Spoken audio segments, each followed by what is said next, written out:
Welcome back to A Clock in the Journal, where timeless stories tick with new life. Today, we dive into one of Sherlock Holmes's most gripping adventures, The Final Problem by Sir Arthur Conan Doyle. Prepare for a tale of genius, danger, and the ultimate confrontation. Let the mystery begin. It is with a heavy heart that I take up my pen to write these the last words in which I shall ever record the singular gifts by which my friend Mr. Sherlock Holmes was distinguished.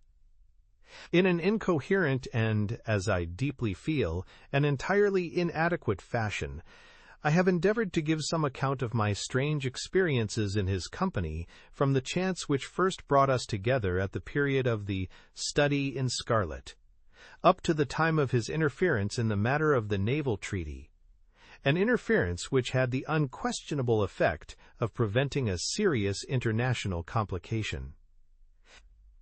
It was my intention to have stopped there, and to have said nothing of that event which has created a void in my life which the lapse of 2 years has done little to fill. My hand has been forced, however, by the recent letters in which Colonel James Moriarty defends the memory of his brother, and I have no choice but to lay the facts before the public exactly as they occurred.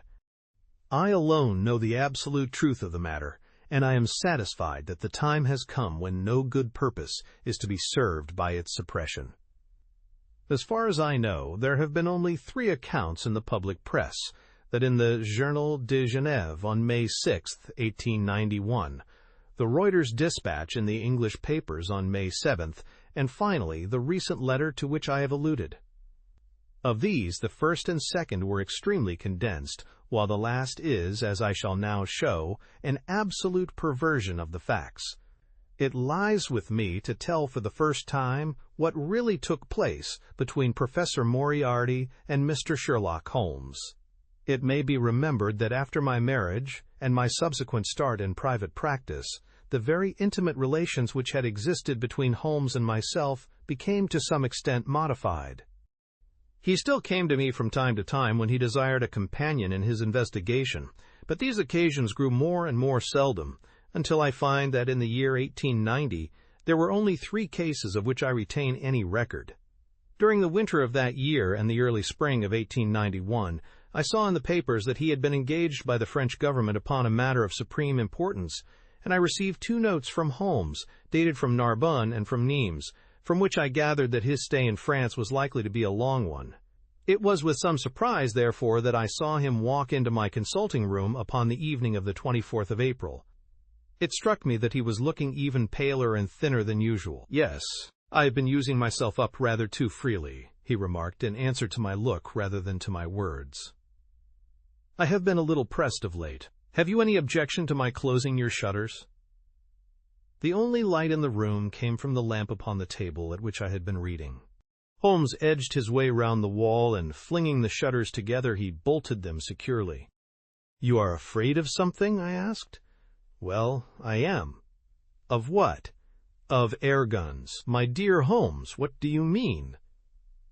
"I think that you know me well enough, Watson, to understand that I am by no means a nervous man. At the same time, it is stupidity rather than courage to refuse to recognize danger when it is close upon you. Might I trouble you for a match?" He drew in the smoke of his cigarette, as if the soothing influence was grateful to him. "I must apologize for calling so late," said he, "and I must further beg you to be so unconventional as to allow me to leave your house presently by scrambling over your back garden wall." "But what does it all mean?" I asked. He held out his hand, and I saw in the light of the lamp that 2 of his knuckles were burst and bleeding. "It is not an airy nothing, you see," said he, smiling. "On the contrary, it is solid enough for a man to break his hand over. Is Mrs. Watson in?" "She is away upon a visit." "Indeed? You are alone?" "Quite." "Then it makes it the easier for me to propose that you should come away with me for a week to the Continent." "Where?" "Oh, anywhere. It's all the same to me." There was something very strange in all this. It was not Holmes's nature to take an aimless holiday, and something about his pale, worn face told me that his nerves were at their highest tension. He saw the question in my eyes, and putting his fingertips together and his elbows upon his knees, he explained the situation. "You have probably never heard of Professor Moriarty," said he. "Never? Aye, there's the genius and the wonder of the thing," he cried. "The man pervades London, and no one has heard of him. That's what puts him on a pinnacle in the records of crime. I tell you, Watson, in all seriousness, that if I could beat that man, if I could free society of him, I should feel that my own career had reached its summit, and I should be prepared to turn to some more placid line in life. Between ourselves, the recent cases in which I have been of assistance to the royal family of Scandinavia, and to the French Republic, have left me in such a position that I could continue to live in the quiet fashion which is most congenial to me, and to concentrate my attention upon my chemical researches. But I could not rest, Watson. I could not sit quiet in my chair if I thought that such a man as Professor Moriarty were walking the streets of London unchallenged." "What has he done, then?" "His career has been an extraordinary one. He is a man of good birth and excellent education, endowed by nature with a phenomenal mathematical faculty. At the age of 21, he wrote a treatise upon the binomial theorem, which has had a European vogue.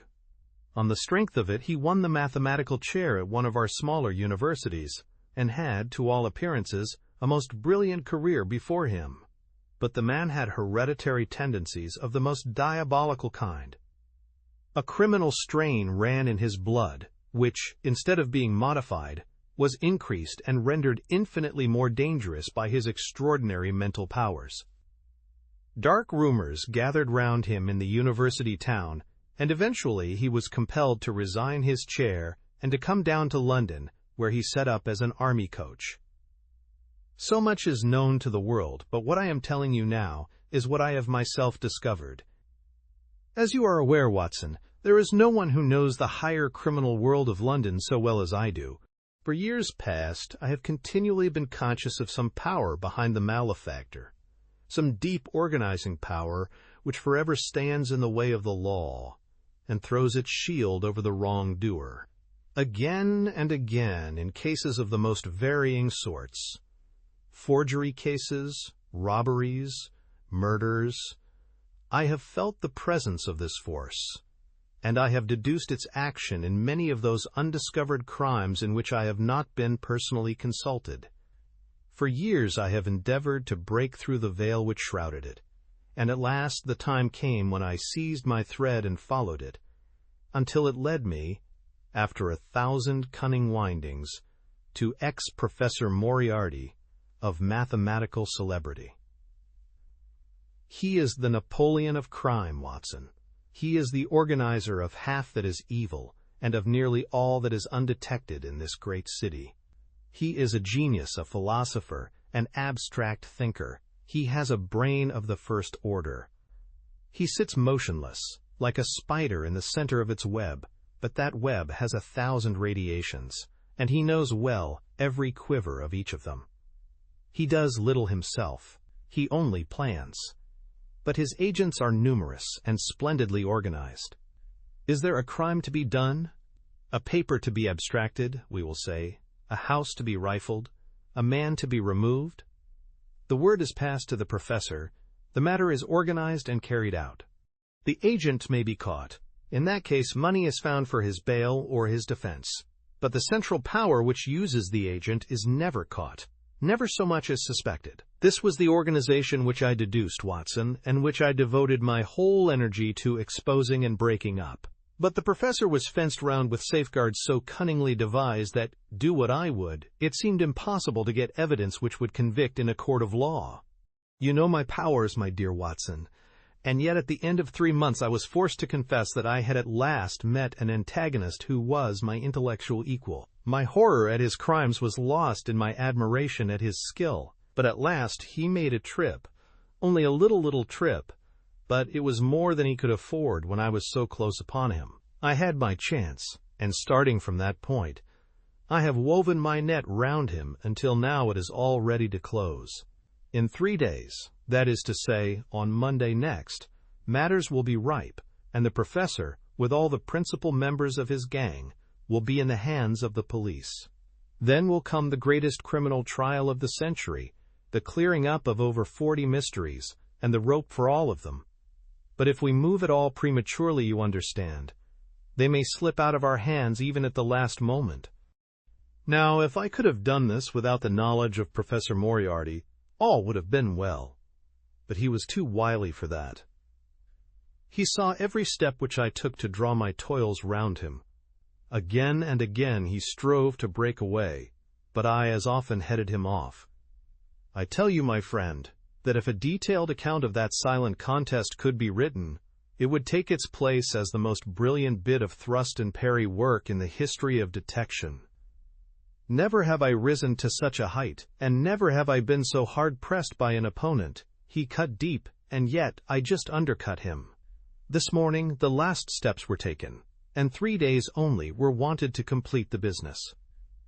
I was sitting in my room thinking the matter over, when the door opened, and Professor Moriarty stood before me. My nerves are fairly proof, Watson, but I must confess to a start when I saw the very man who had been so much in my thoughts standing there on my threshold. His appearance was quite familiar to me. He is extremely tall and thin, his forehead domes out in a white curve, and his 2 eyes are deeply sunken in his head. He is clean-shaven, pale, and ascetic-looking, retaining something of the professor in his features. His shoulders are rounded from much study, and his face protrudes forward, and is forever slowly oscillating from side to side in a curiously reptilian fashion. He peered at me with great curiosity in his puckered eyes. "You have less frontal development than I should have expected," said he at last. "It is a dangerous habit to finger-loaded firearms in the pocket of one's dressing gown." The fact is that upon his entrance I had instantly recognized the extreme personal danger in which I lay. The only conceivable escape for him lay in silencing my tongue. In an instant I had slipped the revolver from the drawer into my pocket, and was covering him through the cloth. At his remark I drew the weapon out and laid it cocked upon the table. He still smiled and blinked, but there was something about his eyes which made me feel very glad that I had it there. "You evidently don't know me," said he. "On the contrary," I answered, "I think it is fairly evident that I do. Pray take a chair. I can spare you 5 minutes if you have anything to say." "All that I have to say has already crossed your mind," said he. "Then possibly my answer has crossed yours," I replied. "You stand fast?" "Absolutely." He clapped his hand into his pocket, and I raised the pistol from the table. But he merely drew out a memorandum book in which he had scribbled some dates. "You crossed my path on the 4th of January," said he. "On the 23rd you incommoded me. By the middle of February I was seriously inconvenienced by you. At the end of March I was absolutely hampered in my plans. And now, at the close of April, I find myself placed in such a position through your continual persecution that I am in positive danger of losing my liberty. The situation is becoming an impossible one. Have you any suggestion to make?" I asked. "You must drop it, Mr. Holmes," said he, swaying his face about. "You really must, you know." "After Monday?" said I. "Tut, tut," said he. "I am quite sure that a man of your intelligence will see that there can be but one outcome to this affair. It is necessary that you should withdraw. You have worked things in such a fashion that we have only one resource left. It has been an intellectual treat to me to see the way in which you have grappled with this affair, and I say, unaffectedly, that it would be a grief to me to be forced to take any extreme measure." "You smile, sir, but I assure you that it really would." "Danger is part of my trade," I remarked. "That is not danger," said he. "It is inevitable destruction. You stand in the way not merely of an individual, but of a mighty organization, the full extent of which you, with all your cleverness, have been unable to realize. You must stand clear, Mr. Holmes, or be trodden underfoot." "I am afraid," said I, rising, "that in the pleasure of this conversation I am neglecting business of importance which awaits me elsewhere." He rose also and looked at me in silence, shaking his head sadly. "Well, well," said he at last, "it seems a pity, but I have done what I could. I know every move of your game. You can do nothing before Monday. It has been a duel between you and me, Mr. Holmes. You hope to place me in the dock. I tell you that I will never stand in the dock. You hope to beat me. I tell you that you will never beat me. If you are clever enough to bring destruction upon me, rest assured that I shall do as much to you. You have paid me several compliments, Mr. Moriarty, said I. Let me pay you one in return when I say that if I were assured of the former eventuality, I would, in the interests of the public, cheerfully accept the latter. I can promise you the one, but not the other, he snarled, and so turned his rounded back upon me, and went peering and blinking out of the room. That was my singular interview with Professor Moriarty. I confess that it left an unpleasant effect upon my mind. His soft, precise fashion of speech leaves a conviction of sincerity which a mere bully could not produce. Of course, you will say, why not take police precautions against him? The reason is that I am well convinced that it is from his agents the blow will fall. I have the best proofs that it would be so. You have already been assaulted, my dear Watson. Professor Moriarty is not a man who lets the grass grow under his feet. I went out about midday to transact some business in Oxford Street. As I passed the corner which leads from Bentinck Street onto the Welbeck Street, crossing, a two-horse van, furiously driven, whizzed round and was on me like a flash. I sprang for the footpath and saved myself by the fraction of a second. The van dashed round by Marylebone Lane and was gone in an instant. I kept to the pavement after that, Watson, but as I walked down Vere Street, a brick came down from the roof of one of the houses and was shattered to fragments at my feet. I called the police and had the place examined. There were slates and bricks piled up on the roof preparatory to some repairs, and they would have me believe that the wind had toppled over one of these. Of course I knew better, but I could prove nothing. I took a cab after that and reached my brother's rooms in Pall Mall, where I spent the day. Now I have come round to you, and on my way I was attacked by a rough with a bludgeon. I knocked him down, and the police have him in custody.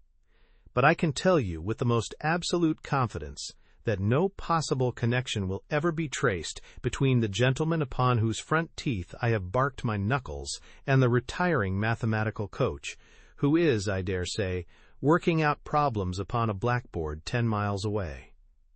You will not wonder, Watson, that my first act on entering your rooms was to close your shutters, and that I have been compelled to ask your permission to leave the house by some less conspicuous exit than the front door. I had often admired my friend's courage, but never more than now, as he sat quietly checking off a series of incidents which must have combined to make up a day of horror. You will spend the night here? I said. No, my friend. You might find me a dangerous guest. I have my plans laid, and all will be well. Matters have gone so far now that they can move without my help as far as the arrest goes, though my presence is necessary for a conviction. It is obvious, therefore, that I cannot do better than get away for the few days which remain before the police are at liberty to act. It would be a great pleasure to me, therefore, if you could come on to the Continent with me. The practice is quiet, said I, and I have an accommodating neighbor. I should be glad to come. And to start tomorrow morning? If necessary. Oh, yes, it is most necessary. Then these are your instructions, and I beg, my dear Watson, that you will obey them to the letter, for you are now playing a double-handed game with me against the cleverest rogue and the most powerful syndicate of criminals in Europe. Now listen. You will dispatch whatever luggage you intend to take by a trusty messenger unaddressed to Victoria tonight. In the morning you will send for a hansom, desiring your man to take neither the first nor the second which may present itself. Into this hansom you will jump, and you will drive to the Strand end of the Lowther Arcade, handing the address to the cabman upon a slip of paper, with a request that he will not throw it away. Have your fare ready, and the instant that your cab stops, dash through the arcade, timing yourself to reach the other side at 9:15. You will find a small brougham waiting close to the curb, driven by a fellow with a heavy black cloak tipped at the collar with red. Into this you will step, and you will reach Victoria in time for the Continental Express. Where shall I meet you? At the station. The second first-class carriage from the front will be reserved for us. The carriage is our rendezvous, then? Yes. It was in vain that I asked Holmes to remain for the evening. It was evident to me that he thought he might bring trouble to the roof he was under, and that was the motive which impelled him to go. With a few hurried words as to our plans for the morrow, he rose and came out with me into the garden, clambering over the wall which leads into Mortimer Street, and immediately whistling for a hansom, in which I heard him drive away. In the morning I obeyed Holmes's injunctions to the letter. A hansom was procured with such precaution as would prevent its being one which was placed ready for us, and I drove immediately after breakfast to the Lowther Arcade, through which I hurried at the top of my speed. A brougham was waiting with a very massive driver wrapped in a dark cloak, who, the instant that I had stepped in, whipped up the horse and rattled off to Victoria Station. On my alighting there he turned the carriage and dashed away again without so much as a look in my direction. So far all had gone admirably. My luggage was waiting for me, and I had no difficulty in finding the carriage which Holmes had indicated, the less so as it was the only one in the train which was marked "Engaged." My only source of anxiety now was the non-appearance of Holmes. The station clock marked only 7 minutes from the time when we were due to start. In vain I searched among the groups of travelers and leave-takers for the lithe figure of my friend.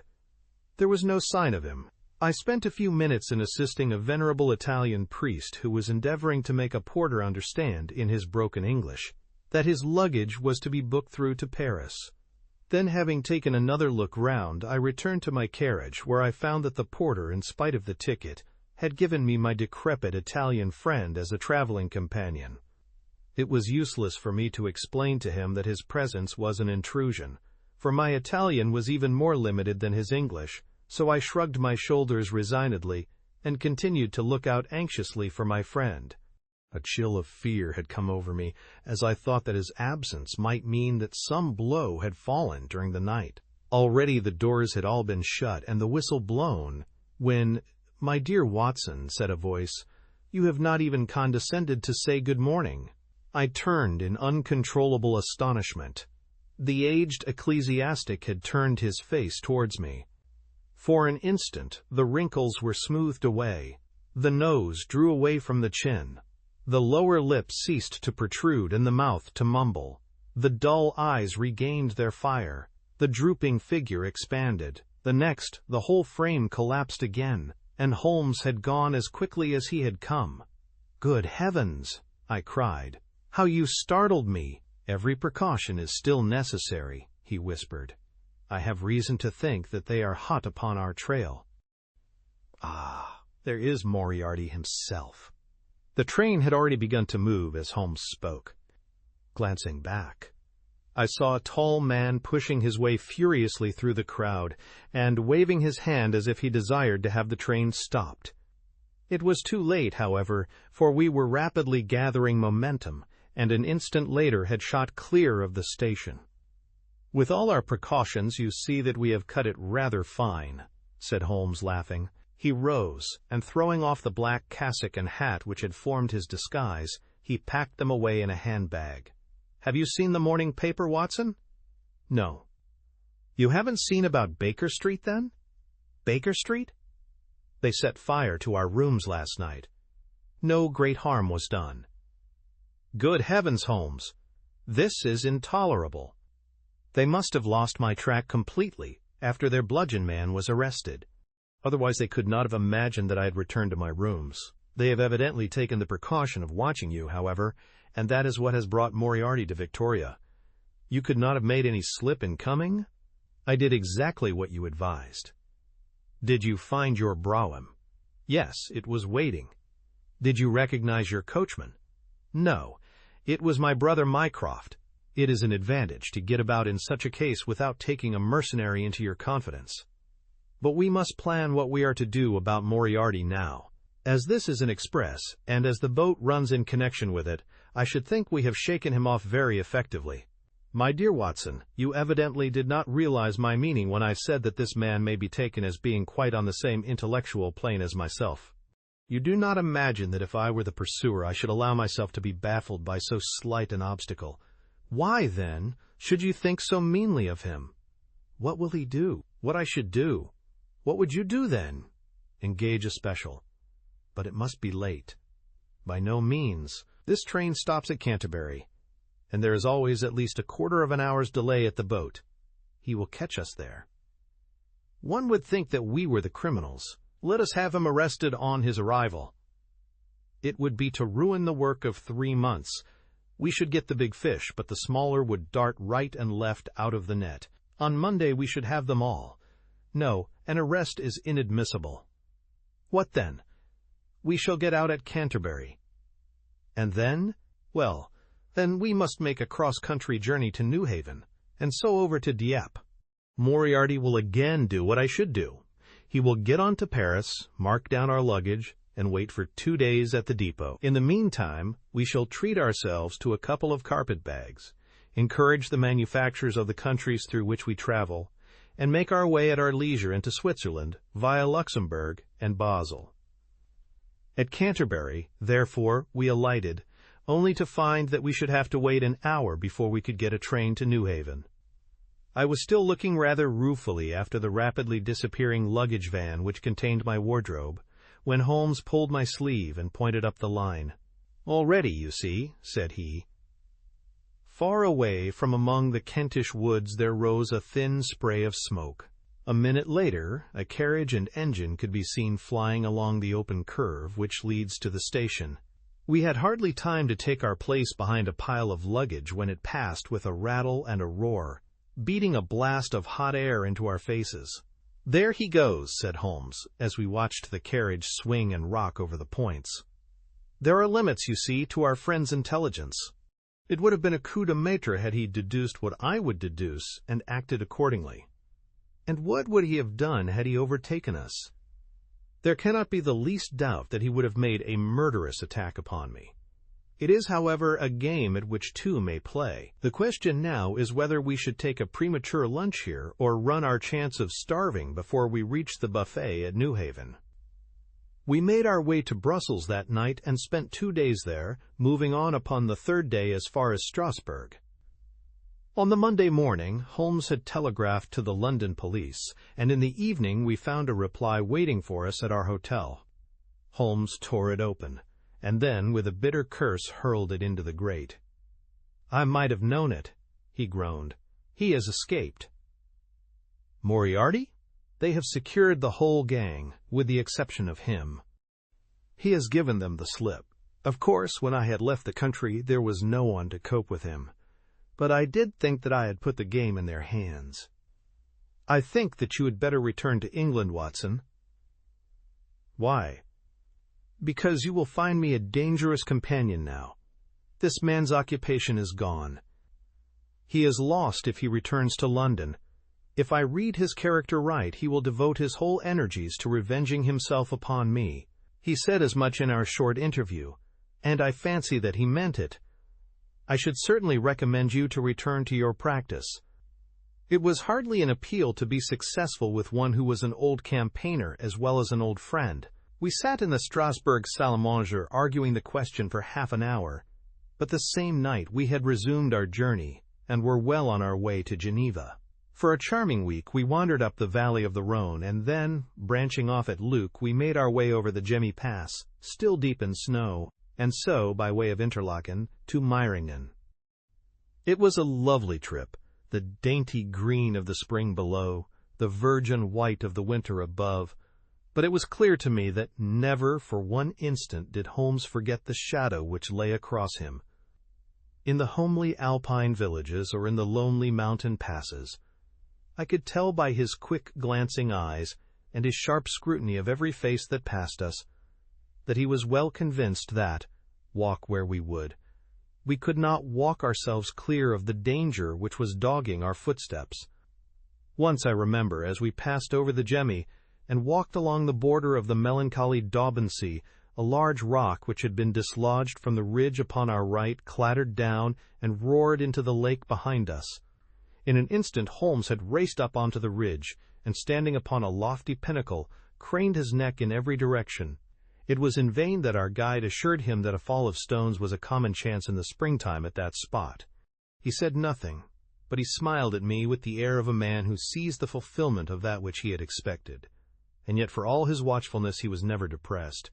On the contrary, I can never recollect having seen him in such exuberant spirits.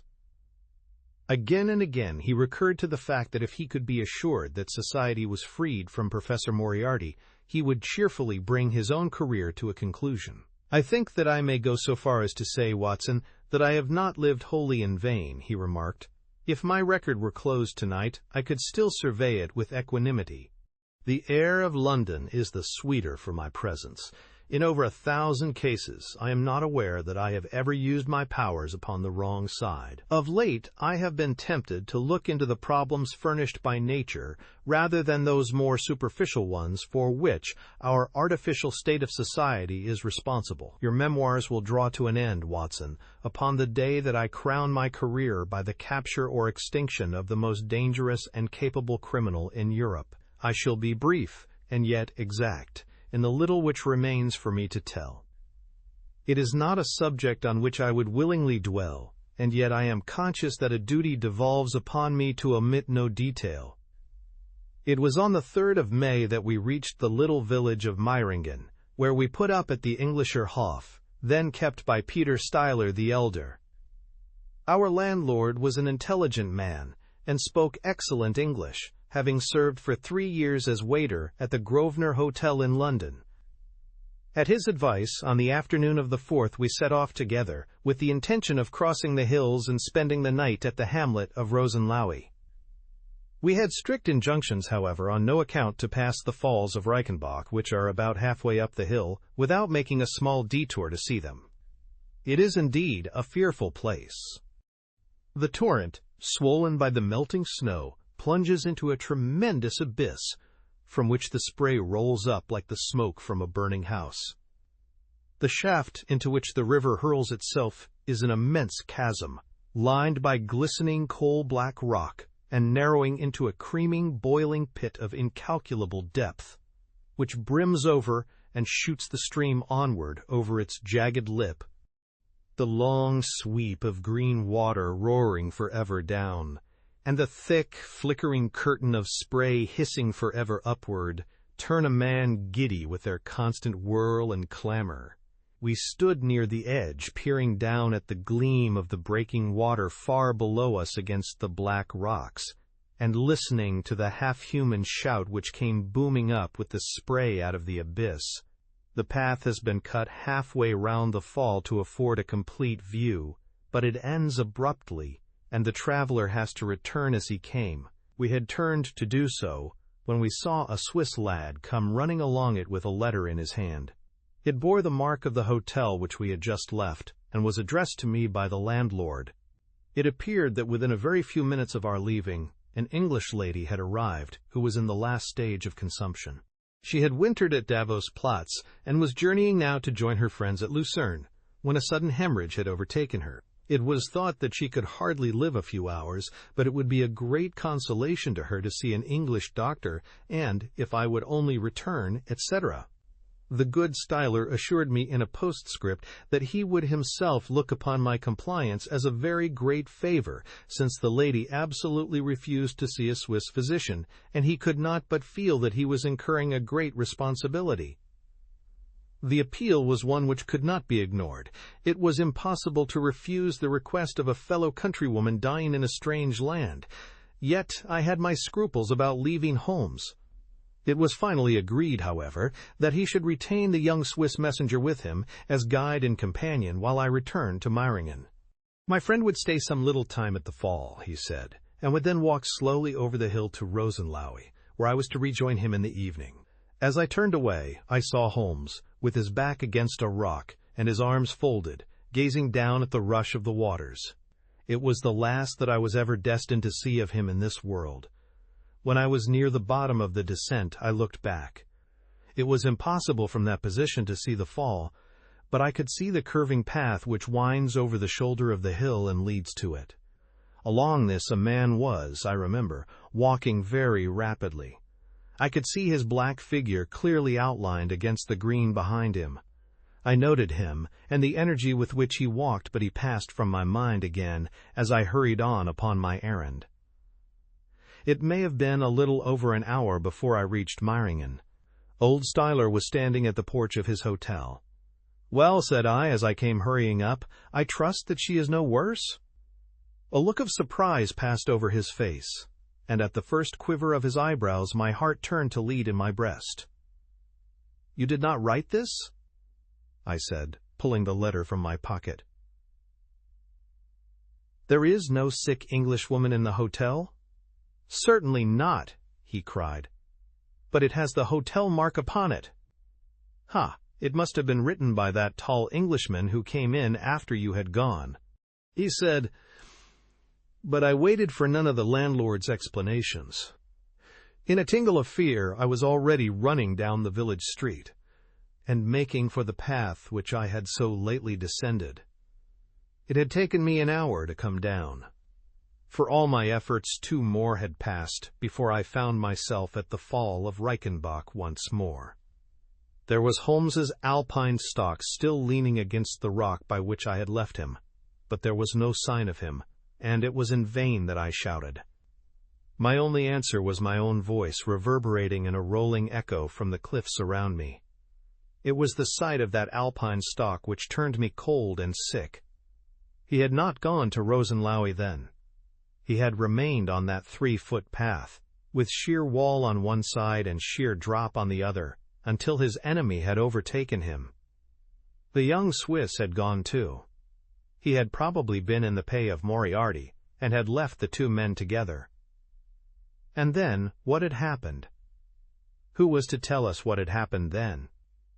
I stood for a minute or 2 to collect myself, for I was dazed with the horror of the thing.